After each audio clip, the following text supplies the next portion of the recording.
The more you're communicating to top executives, the more you need to try to tie metrics to the metrics they care about. And generally for the board and for the CEO and even for the CMO, that's generally tying it all the way to the outcome, like the bookings or the revenue, launches. What do they really care about? And how can you show that simply and clearly in data? This is Revenue Makers, the podcast by 6 Sense, investigating successful revenue strategies that pushed companies ahead. Hey, Adam, what do you think is the most important skill for you, not just at work, but in life? Skill. And I'm not saying characteristic or like breathing, like skill. It's probably communicating, talking, or just not crying in the middle of the day. But I'm just kidding. That's it's separate. Definitely communication. But yeah, communicating effectively and getting your point across, whether you're negotiating with a 15-year-old, as I am these days, or whether you're, presenting to the board. And so today's episode has someone who I'd consider a master communicator, Carilu Dietrich, who has been CMO at a number of big tech companies, including Atlassian, where she took them public. And since then, advises dozens of companies and C-suite leaders in the tech space and outside of the tech space on not just communication, but strategy and so on and so forth. And Carilu's picked up a thing or two, in these roles. Yeah, and I think it was interesting to really get into like how to talk in the C-suite. We got into board meetings. We got into like a lot of different things. And it was really interesting to me because I had just had a conversation, or multiple conversations actually, with a couple of folks that I know, either getting into kind of their first executive adjacent role, we could say, right? So it's a VP at a company where they're reporting into C-suite and they haven't had the interaction. And definitely trying to understand, like, this is going to be a change for me. I got to like figure this out. And there were some really great actionable tips from Carilu right in there that were perfectly relevant. One of them being be succinct. And so let's just end it right here and go straight into the episode. Let's do it. Too much detail makes you look junior. Carilu Dietrich, I read that on LinkedIn last week. Tell me about it. It was a surprising LinkedIn post that went viral. Many years ago, Christine Heckert, who was a former CMO of Cisco, was talking to a CMO group and told us that too much detail makes you look junior, as if you don't have mastery of the detail. And it really stuck with me because coming up, my mastery of detail was something that made me exceptional. So I might think that the same is true for you. Going above and beyond and looking at the data, analyzing the data, understanding the context and the landscape. Whether I was in product marketing, demand generation, or brand and advertising, getting the detail right meant doing better advertising. But as you become more senior and you're talking to senior audiences, they want you to synthesize and not derail them with all the detail that you know. And so this really struck a chord on LinkedIn, in part because I was also promoting a class that's not by me, but another company that I took when I was younger to help you be more precise in the questions you ask and the answers you give. It's interesting because we've heard this again and again, right? What got you here won't necessarily get you there or get you to the next level. And communication and the way we, more importantly, communicate up is a skill that nobody really formally teaches you, but you have to start to change and evolve your communication patterns and habits. Tell us more about what you're seeing and what you learned in the class that you did take. When you're first learning, you dig into a lot of detail. And then also, you're not quite as good at seeing the beacon in the middle of the blizzard. You might not have the pattern recognition. So you might detail things out much more substantially and justify your opinion. Whereas someone who has more experience might need less information to justify their opinion. There's the logic gap. How do you organize your thoughts? There's the experience advantage. And then there's the skills. And so I was really lucky at Oracle. I worked for a gentleman called Scott Clausen. And Oracle, at the time I started, was 80,000. And when I left, it was more than 120,000. I was running awareness advertising and had a budget of $40 million that I spent And then I had oversight over $80 million kind of across some different departments that added up to mine. And because awareness advertising was so important to Larry Ellison, we had to do a lot of communicating with him. So to communicate to a CEO who has 80,000 employees, you really have to hone in on what is desired. And also, for anyone that knows anything about Larry Ellison, he's not really a soft, warm, empathetic, patient leader. He will give you his feedback very directly and sometimes harshly. So the learning environment is accelerated by feedback. Feedback is a gift. And so at Oracle, one of the things we did was be very specific about how we emailed. My boss literally taught me how to write emails. And you would think it was pedantic, but it was very practical and helpful. And we had this format where in brackets at the beginning was the action that you desired, approval needed by date, FYI, as requested. It had a small number of words that referred to exactly what do you want them to do with this email. And then it would have a brief title that was actionable or summarize the conclusion. And it would have any like critical dates or information. And the goal was, if they never ever opened the email, could they do what we needed or understand the conclusion or the timelines? And then within the email, we also had some structure around whatever the ask is in the first sentence. You really only get the first 2 sentences to hook a top executive. You can have a couple of bullets, no paragraphs. Time is the most precious resource for top executives. And so figuring out how to really compress information into the essence of what they need to know is critical. And I was lucky to be taught some of those skills and some skills in the class I mentioned as well. I'm working on my email right now asking for $120 million for awareness advertising to our CFO, but I have your template. Anyway, talking about awareness of the details, right? But it doesn't actually forego the need for that, right? It's like how you synthesize. And I'm sure we've all dealt with CEOs where you're presenting that high level and then the deep dive question is so minutia, so like whatever, for some reason they're thinking about it that you can't be expected to know everything, but that mastery of the details that you learned earlier in your career is still going to suit you well, because to get to those conclusions, you probably have still gone through and have that, most of it top of mind. I've talked to people that are moving into their first sort of like VP role where they're having executive C-suite or CEO interaction, and they're worried about, like, I'm always in the details. How do I synthesize it? But if they start asking me questions and I've spent more time on the bigger picture and I don't have the little details, then I'm going to look like I'm not aware, but I have to go back and ask. Like, that's a balancing act too, at a certain point, of like, provide the executive overview, the insight, but then you're going to get those questions that are just going to be random. Absolutely. I mean, to be a top executive or a successful middle manager or a successful individual contributor, you have to know your job and your business inside and out. What makes you successful is knowing a lot of information that helps you come up with better answers. So one of the points of contention on that viral post was anger over middle managers who delegate too much and don't know the detail, and how managers think they can be out of the detail. And I'm telling them they can be strategic by having less detail.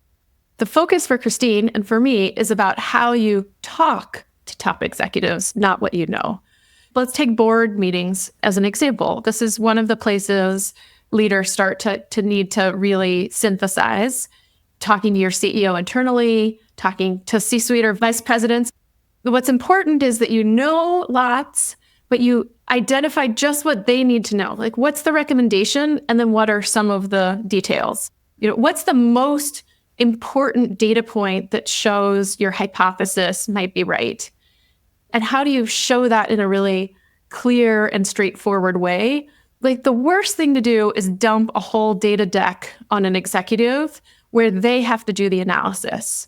Executives want people on their team who are closer to all the detail, to look at the detail, to analyze the detail, and then say, is it going up or down? Why or why not? How do you fix it? Why or why not? And the same thing holds true at the board level. You don't want to send the board 67 slides with every data point. You want to figure out what's important to the big questions they're trying to ask. And that's why this class I was talking about was called Precision Questions and Answers, because part of it is knowing what question you're asking and clarifying questions. What are they trying to get at? Instead of giving a long soliloquy about everything you know on the topic and then them interrupting you to say, no, like this is what I'm looking for. So yeah, you're right. You need to know the detail. And if you don't know the detail, you need to be really honest and not use thousands of words, but say yes, no, or I don't know and I'll get back to you by this date. Yeah, and that's the biggest part, right? How do you communicate up the right level of detail, but having your talk track rooted in knowledge, details, insight that you've taken on? As marketers, we should be better at this than other people because there's 3 important things that you need to know to simplify and hit the mark. And the first is, what does the audience care about? If you're talking to the board, they care about often the financial performance. So awareness metrics and every click through is less interesting than the metrics from lead to revenue. So who are they? What do they care about? And then what questions are they trying to answer? And how do you provide just the level of information you need to first answer that question? And then in marketing, we tease about 3s. Everything's in 3s. There's 3 reasons, there's 3 bullets, 3 memorable things. How do you take your ideas and put them into a structure that you can communicate that helps people follow along instead of having a stream of consciousness of lots of words and details? And there's this one funny story out of parenting book. Often when kids start to be interested in their bodies or sex, they might ask a parent a question like, what is sex? And a parent might go into graphic detail about all these things that make them uncomfortable. Or if the kid's 6, they could be like, it's how we make babies. And they'd be like, yay, and run away, right? So like, how much detail does your 6-year-old need about sex, or your 12-year-old, or your 24-year-old? Like, who's the person? What's the question? What's the context? What do they really need to answer? And then how much progressive detail do you need to share? Yeah, so true. And you're so right that marketers should be better at this, frankly, than maybe some other folks on the C-suite. Carilu, you have 5 pillars of effective communication that you've kind of detailed out. Can you quickly hit on those? Yes. So again, I have a blog at carilu.com where I share all sorts of details about this. And now I'm embarrassed because I had brought up all these other articles, but not the 6. So let me make up a few and hopefully they overlap with the 6 topics. But first is really knowing your audience. The second is really understanding what they need to know and what you're trying to get across. And so again, if we go back to this email concept, when you keep synthesizing it to the most critical information, what do they need to know? And then if you get a title plus 3 bullets, what do they need to know? And if they get a title plus 3 bullets plus a paragraph, what do they need to know? I wrote this one blog about the 3 phases of preparation for board decks, because board decks are this quintessential communication challenge. So often if you're on a marketing team, you've contributed to some board slides. Maybe at first you make 40 board slides. And then the CMO says, no, I want them to be different. Change this and look at this and answer this question. And you create 15 more slides. And then it goes to the CEO and the CEO changes a bunch of things. And then in the end, maybe only 4 slides go to the board. And at first, when I was trying to communicate from different levels of marketing, I get so frustrated. They're like, oh, what wasted time. But the act of these processes of analyzing as a team and trying to visualize and articulate, and then getting feedback and synthesizing for the CEO, which is a second and different audience, and then ultimately synthesizing for the board, are 3 separate phases of learning and articulation that have different goals and different learnings. And so again, if the first is to understand the audience, the second is what are you trying to get across, and the third is exploring different ways to synthesize that. It takes way longer to write a short email than a long email because you really have to work on pulling it together. So I would say those are the big 3. Is there something else in the article that stood out to you that I've forgotten? I thought just coming with hypotheses and recommendations, right? You've kind of hit out on, right? What do you want to talk about and how do you want to say it? But goes back to not expecting the reader or the consumer of your information to come to that conclusion. You should be coming to it with all of sort of the analysis that you've done. Yes, right. It's difficult. And I see it at all sorts of stages. Like, you would be surprised. I've talked to some CMOs of $1 billion revenue or more whose marketing analytics teams are just delivering them a lot of charts and slides and not the analysis and insights. And so the board wants you to come with a clear point of view. The CEO or CMO want you to come with a clear point of view. And you could be wrong and they could want the other one, but they want you to pre-digest for them because you're closer to the information. So again, on this balance of too much detail makes you look junior. Talking about too much detail without articulating what is critical makes you look junior. Knowing all the detail and being able to support a hypothesis and structure a test and prove, set a goal that you can reach in a time period, that makes you look quite senior. So I definitely think that the hypotheses is a critical aspect. And the other aspect that's interrelated to that, now I found the article so I can say the same 5 topics, is having data and return on investment that shows business outcomes instead of activities. And I worry about even saying this out loud because for so many experienced business people, that would be a duh. But for the learning journey across your marketing career, you might not be tied to revenue if you're doing social media marketing. And so you share followers and engagements because that's what you have. But the more you're communicating to top executives, the more you need to try to tie metrics to the metrics they care about. And generally for the board and for the CEO and even for the CMO and CRO, that's generally tying it all the way to the outcome, like the bookings or the revenue, material, launches. What do they really care about? And how can you show that simply and clearly in data? I have a favorite data guru. So there's this guy named Edward Tufte, who was like the grandfather, maybe he's the father, of infographics. And he has a series of books. And I sent lots of folks on my team and myself to his trainings over the year because he talks about how to use visualization better to articulate your conclusions and analysis in a very visible way, and how changing graphs in different ways can disrupt people from making the right analysis and conclusions. And so that's a big skill. So you've sat in a lot of boardrooms in your day and just in a lot of C-suite meetings and so forth. And we talked about the too much detail. Would you say like that is the number one mistake, the number one communication mistake that folks are making with C-suite executives? Or maybe even describe a scenario where you've just seen it go. And I ask this question a lot, so I don't know if I'm living in a dark period of my life where I'm like, it goes really bad, but just like dig in a little bit on that, I guess, of like, what's the top one, I guess. Well, I just did a presentation to a number of CMOs on the topic of trust, not to over-index on my blog, but it's been really interesting to write a blog to see what resonates with people and why. And so Heidi Malin, who is the CMO of Marketo and Hyperion and a number of other companies, invited me to a CMO summit she was hosting for a number of CMOs. And we talked about trust. And there were 4 aspects of trust. One is competency. Do you trust someone's competency? One is reliability. Do you trust their reliability?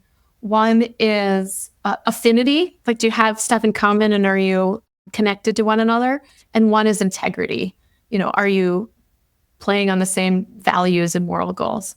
And I think that communication is very important in the boardroom. It's important to be clear and articulate, but I don't know that communication and affinity can win alone.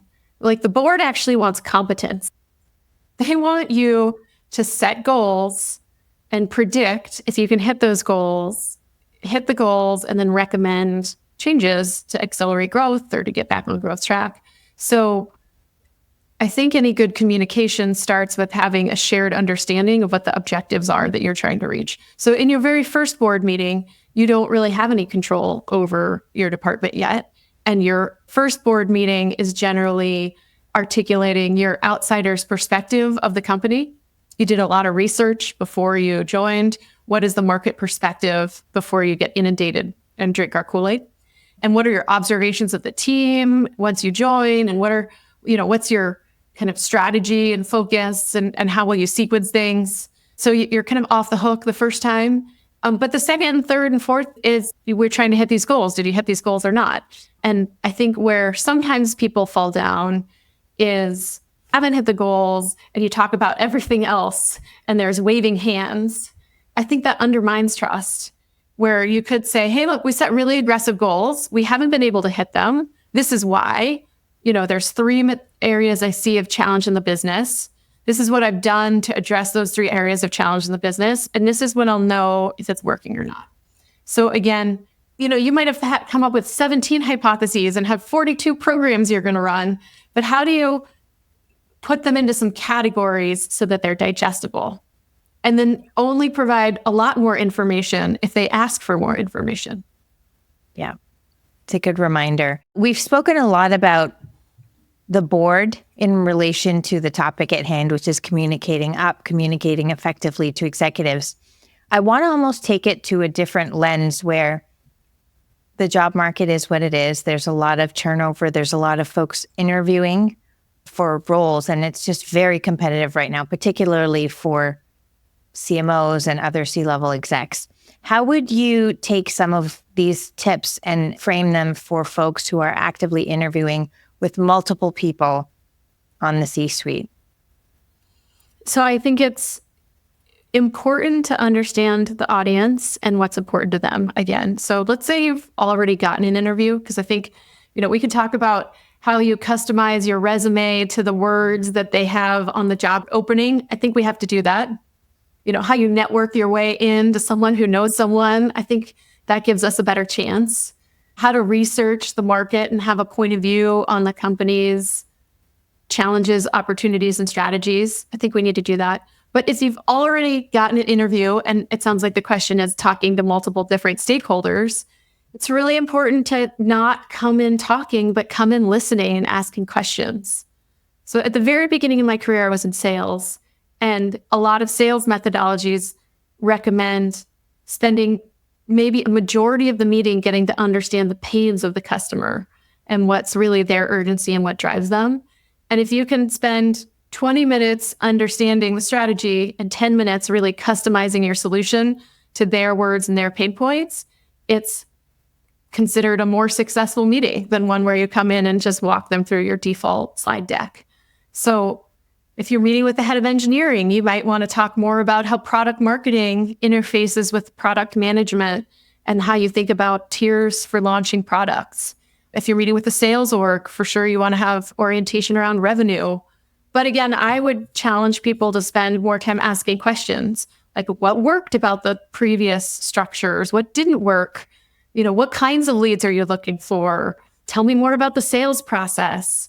So you're really trying to understand your audience and ask precise questions to provide precise answers. And then going back to the marketing skills, I often come up with 3s, and I often list 3 on my fingers, and I often count them out. And sometimes I'll come up with a 3 at the beginning. Like, the reason I'm right for this job is because I'm values focused on the same long-term mission you are to change the world through this technology. 2, I have the scale and experience to do what the challenge in front of you. And 3, I have the network to hire the best team to really scale our company. And then maybe I'd talk about some of those things and I'd mention them again at the end, because that skill of listing some things, talking about them, listing them again, makes them memorable.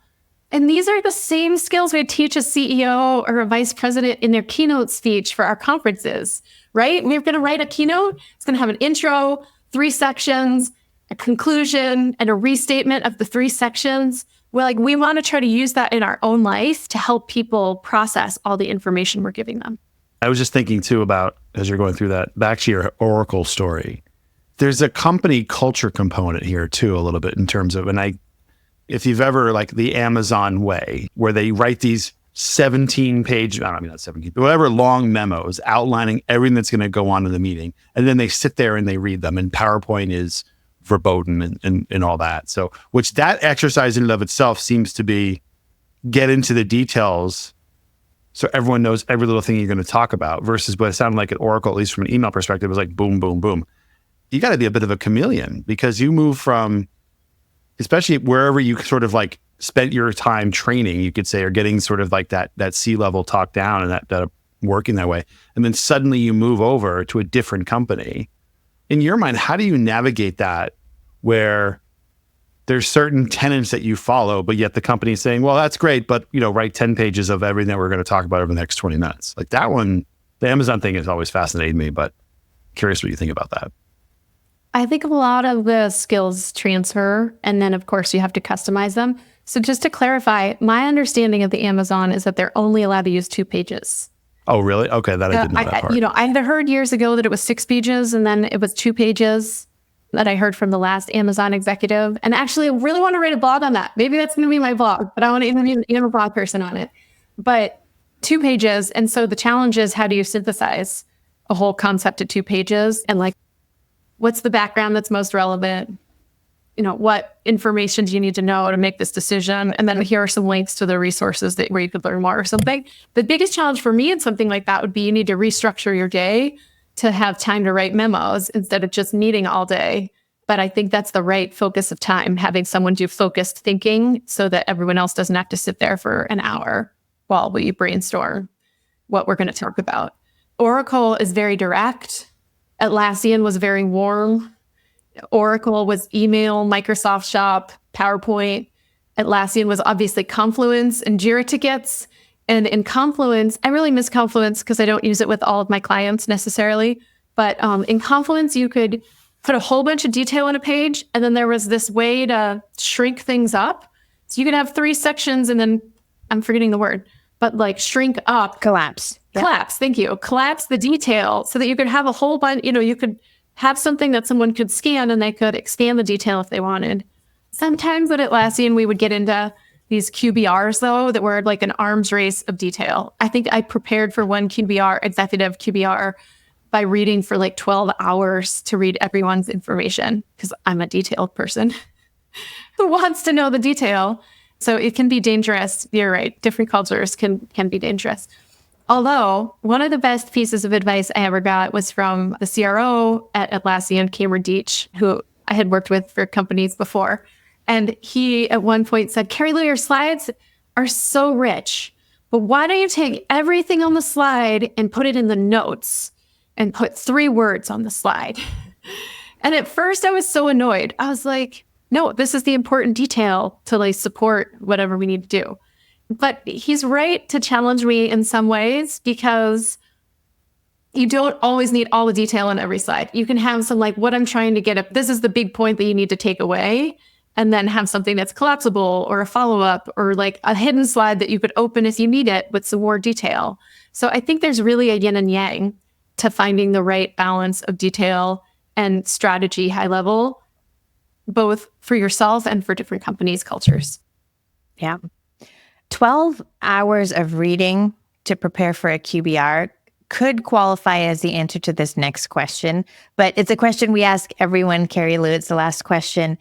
What is the most ridiculous thing you've been asked to do in your career, good or bad? Well, are we talking about DE&I topics? Like being asked to go to a strip club with like elderly accounts? Like that stuff doesn't really happen anymore. I don't know. It's funny because I've only worked for first-time founders. I mean, even Larry Ellison is a first-time founder who still runs his own company. And so I've always felt like it was my job to help them realize their vision. And sometimes their vision might have been misguided to me, but it's only crazy if it doesn't work. And sometimes their crazy ideas work. So I don't know, one of the craziest ones might be Larry Ellison did want to sponsor World's Strongest Man, which was this like late night TV show where guys drag car parts. Like maybe they'll carry a car or like massive tires from a construction vehicle or something. And we had to tell him why we did or didn't think it was a good investment for Oracle. And, my recommendation was I didn't think it had as much brand alignment and I didn't think it reached as many business buyers as some other alternatives. And originally it was just like poo-pooed and laughed at by some of the folks on the marketing team. I tried to take it seriously. Like he watches it at night. Maybe he's right. Like some like late night direct response stuff gets amazing results. So I don't know. I think I look at things with an open mind and a sense of humor and enjoy the ride. That's Love good it. advice. Thanks, Carilu. This was fantastic. You've been listening to Revenue Makers. Do you have a revenue project you were asked to execute that had wild success? Share your story with us at sixthsense.com/revenue, and we might just ask you to come on the show. And if you don't want to miss the next episode, be sure to follow along on your favorite podcast app.